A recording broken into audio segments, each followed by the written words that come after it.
School शिक्षा विभाग द्वारा 4 मई 2023 को सांडी भर्ती के लिए विज्ञापन जारी किया गया। इसके तहत शिक्षक के 5,772 एवं सहायक शिक्षक के 6,285 पदों को भरने के लिए विज्ञापन जारी किया गया। इसमें शासन द्वारा आरक्षण रोस्टर का पालन नहीं किया गया था। जारी किए गए विज्ञापन में शिक्षक पद के लिए 5,772 पदों में सामान्य वर्ग 1,001, अनुसूचित जाति 329, अन्य पिछड़ा वर्ग 638 एवं अनुसूचित जनजाति 3,803 आरक्षित किया गया था। ये जानकारी शुक्रवार को पत्रकार वार्ता में बीएड संघ के योगेंद्रमणि वर्मा ने देते हुए बताया कि इसके खिलाफ हाईकोर्ट में केस दायर किया गया। इसमें हाईकोर्ट द्वारा पूछे जाने पर विभाग ने बैकलॉग पदों की जानकारी देते कहा कि शिक्षक पद के लिए सामान्य वर्ग 229 पद, अन्य पिछड़ा वर्ग 95 पद, अनुसूचित जाति 200 एवं अनुसूचित जनजाति के लिए 1526 पद यानी कुल 2050 बैकलॉग पदों का ब्यौरा दिया। इसके तहत 3,722 नए पद सृजित किए गए। इसके अनुसार बैकलॉग सामान्य वर्ग 1563 पद, अनुसूचित जाति 1447 पर अनुसूचित जनजाति 1191 एवं अन्य 520 पदों की संख्या होनी चाहिए थी। इस तरह सहायक शिक्षक के पदों को भरने में उचित आरक्षण रोस्टर का पालन नहीं किया गया है। आरक्षण का पालन नहीं करने पर सामान्य वर्ग, अन्य पिछड़ा वर्ग एवं अनुसूचित जाति वर्गों में असंतोष गहराने लगा है। जी, मेरा नाम कामेश्वर कुमार यादव है। हम लोग आज प्रेस कॉन्फ्रेंस इस मुद्दे पर कर रहे हैं कि आरक्षण की समस्या को लेकर सुप्रीम कोर्ट ने एक अंतरिम राहत देते हुए 58% के आधार पर शिक्षक भर्ती का उन्होंने विज्ञापन निकाला था। 58% अंतरिम राहत दिया था माननीय सुप्रीम कोर्ट ने। अब हम सरकार से बस यही पूछना चाहते हैं कि उन्होंने शिक्षक भर्ती 12,489 पदों के लिए जो उन्होंने विज्ञापन जारी किया उसमें कौन सा आरक्षण रोस्टर का पालन किया है? क्या वो 50% का आरक्षण रोस्टर है कि 58% का है या 76% का है? 76% को राज्यपाल ने अभी तक साइन ही नहीं किया है, तो किस प्रकार से वो संभाग जिला का आरक्षण यहाँ पर लागू किया है? जिस प्रकार से हमारे पास कुछ डाटा है, मैं आपको दिखाना चाहूँगा। ये 2023 में सहायक शिक्षक के पदों के लिए विज्ञापन जारी किया गया है, तो उसमें आप देखेंगे इसमें कहीं पर भी 58% का आरक्षण रोस्टर का पालन नहीं किया गया है। आप देखते हैं कि यूआर में सामान्य वर्ग है उसको 17% आरक्षण मिला है सहायक शिक्षक में, और अनुसूचित जाति है उसको 3%, जबकि 58% आरक्षण के अनुसार उनको जो है 12% मिलना था अनुसूचित जाति को, और सामान्य वर्ग को मिलना था 42%। तो ये जो सरकार है मनमानी तरीके से भर्ती कर रही है, और हमने इस संबंध में कोर्ट में याचिका लगाए हैं माननीय उच्च न्यायालय में, तो वहाँ पर भी उन्होंने शिक्षक का बैकलॉग पदों की जानकारी दिया है और सहायक शिक्षक के संदर्भ में उन्होंने कोई भी जानकारी नहीं दिया है। तो मैं वो भी जानकारी आप लोगों के सामने प्रस्तुत करना चाहता हूँ। उन्होंने जो जानकारी दिया है एसटी वर्ग में जो अनुसूचित जाति, उसमें उन्होंने बताया कि 1526 पद जो है बैकलॉग के हैं, जबकि उसमें से टोटल जो पद है 2019 में जो शिक्षक का आया था टोटल पद, उसमें 1600 पद थे। तो क्या 2019 में सभी लोगों ने शिक्षक के रूप में ज्वाइन किया था अनुसूचित जनजाति से?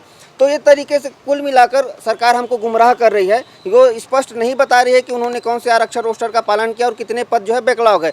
तो हम लोग यही चाहते हैं कि जो कोर्ट के निर्णय के अधीन जो रखा गया है भर्ती प्रक्रिया को, तो वो सरकार अभी नियुक्ति ना करे और नियुक्ति पत्र में स्पष्ट रूप से लिखे कि ये भर्ती प्रक्रिया कोर्ट के निर्णय के अधीन है, नहीं तो जो बाकी वर्ग के लोग हैं उनके लिए सीट आवंटित करे, क्योंकि ये 58% रोस्टर का पालन नहीं किया जा रहा है। अभी हाल ही में एमबीबीएस की सीटों के लिए सरकार ने स्पष्ट निर्देश दिया था कि 58% रोस्टर के अनुसार ही एमबीबीएस का सीट बांटा जाए।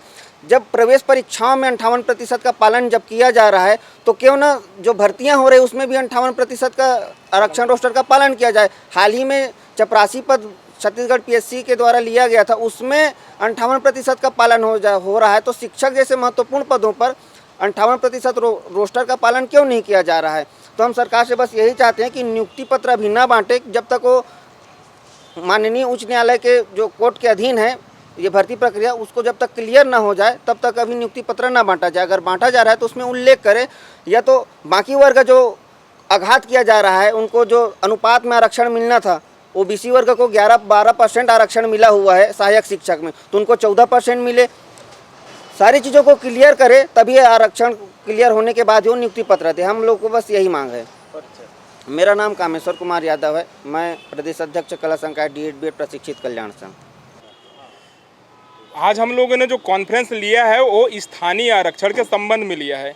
हम लोगों ने एक रिट याचिका दायर की है माननीय हाईकोर्ट में, जिसमें एक आदेश आया था कि जो पूरी भर्ती प्रक्रिया रहेगी शिक्षक और सहायक शिक्षक की, जो 12,489 पद शासन ने निकाला है 4 मई को जो विज्ञापन आया था, तो वो हाईकोर्ट के अंतिम निर्णय से बाधित रहेगी, क्योंकि उसमें आरक्षण रोस्टर का अच्छे से पालन नहीं किया गया है। जो ओबीसी और एससी और जनरल का जो पोस्ट मिलना चाहिए था वो पूरे नोटिफिकेशन में नहीं मिल रहा है। जैसे मैं आपको एग्जांपल देना चाहूँगा, जैसे शिक्षक का पोस्ट है उसमें 5,772 कुल पोस्ट हैं और उसमें कहीं भी बैकलॉग का पोस्ट मेंशन नहीं है। जब हम हाईकोर्ट में जाते हैं तो हमको ये बताया जाता है कि 1526 पोस्ट बैकलॉग का है। अब कुल पोस्ट होता है 5,772, उसमें से हम लोग 1526 पोस्ट घटा देते हैं, तब ये नया फ्रेश पोस्ट अपन इसको मान सकते हैं। तो अगर उसको हम घटाते हैं तो आता है 4246 पोस्ट।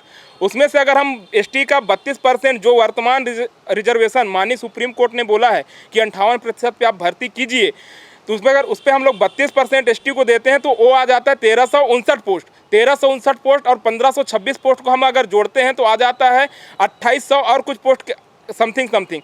लेकिन मेरे हाथों में जो नोटिफिकेशन है इसमें आपको मैं स्पष्ट रूप से बताना चाहूँगा, इसमें आपको दिखाना चाहूँगा कि इसमें जो एसटी के लिए पोस्ट निकला है वो निकला है लगभग 3,803 पोस्ट। ये हम लोगों ने प्रेस विज्ञप्ति में एकदम मेंशन करके बताया है कि एसटी कैटेगरी के लिए जो आरक्षित पोस्ट है टीचर में वो 3,803 पोस्ट है, जबकि जनरल का पोस्ट जो 1,700 होना चाहिए था वो है 1,001 पोस्ट, और अनुसूचित जाति का पोस्ट जो 400 और समथिंग कुछ होना चाहिए था, लगभग 520 पोस्ट होने चाहिए थे 12% के उसमें, तो ये है 329 पोस्ट। और पिछड़ा वर्ग का भी जो 14% रिजर्वेशन मिलना चाहिए था वो केवल 12% ही रिजर्वेशन मिला है। जब हम बार बार याचिका माननीय जो हमारे डिप्टी महान्यायवादी महाधिवक्ता हैं उन लोगों से हम लोग जब वो करते हैं, हम लोग शासन से जब जवाब मांगते हैं कि आखिर आपने किस रोस्टर पर निकाला हुआ है, तो हमको कोई भी जवाब नहीं देते हैं। 2 बार उन्होंने विड्रॉल किया, उन्होंने कभी भी जवाब नहीं दिए, बल्कि समय मांगे कि हमको समय दीजिए, हम नेक्स्ट बार जवाब देंगे, हमको समय दीजिए, नेक्स्ट बार जवाब देंगे।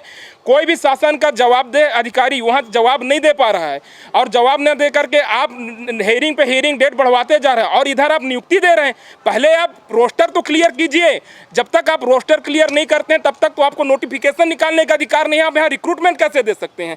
इसी चीज़ों को लेकर के हम आज प्रेस विज्ञप्ति करने के लिए आए हुए थे। अब बाकी की चीज़ हमारे कामेश्वर यादव जी बताएंगे। क्या चाहते हो आप? सरकार से हमें चाहते हैं, सीधी सी बात है कि जब तक वो हमारे को बैकलॉग का पोस्ट क्लियर नहीं करता है, जब तक वो 58% रोस्टर को एकदम अच्छे से पालन नहीं करता है, तब तक इस भर्ती को पूरा ना करे। वो कहीं ना कहीं हमको जस्टिस दे। अगर उसको भर्ती जल्दी जल्दी पूरा करना है तो हाईकोर्ट में जवाब दायर कर दे अपना। अगर उनका नियत एकदम से साफ है तो हाईकोर्ट में हमको जवाब दे कि ये नोटिफिकेशन है, इतना बैकलॉग का पोस्ट इसका था, ये चीज़ हम लोगों ने किया, ये रिजर्वेशन पॉलिसी है और इतना सब लोगों को बनता है। आप हाईकोर्ट में जवाब देने से क्यों चूक रहे हैं? हमारा मांग केवल इतना, अगर आप हाईकोर्ट में जवाब नहीं दे रहे हैं तो जब तक ये चीज़ WPS नंबर हमारा है 4254, जब तक आप उस चीज़ का जवाब नहीं दे रहे हैं, आरक्षण रोस्टर का जो हम लोगों ने माननीय हाईकोर्ट में रिट पिटीशन दायर किया है, जब तक आप उस चीज़ का जवाब नहीं दे रहे हैं तब तक आप ये भर्ती प्रक्रिया को रोक करके रखिए। अगर आप भर्ती प्रक्रिया को नहीं रोकते हैं तो कम से कम हमारे लिए भी सीट आप आवंटित करिए, एक्स्ट्रा सीट आप कंक्लूड करिए उसमें। हम यही मांग करते हैं। For more news updates, do subscribe, like, share and comment. Clipper 28.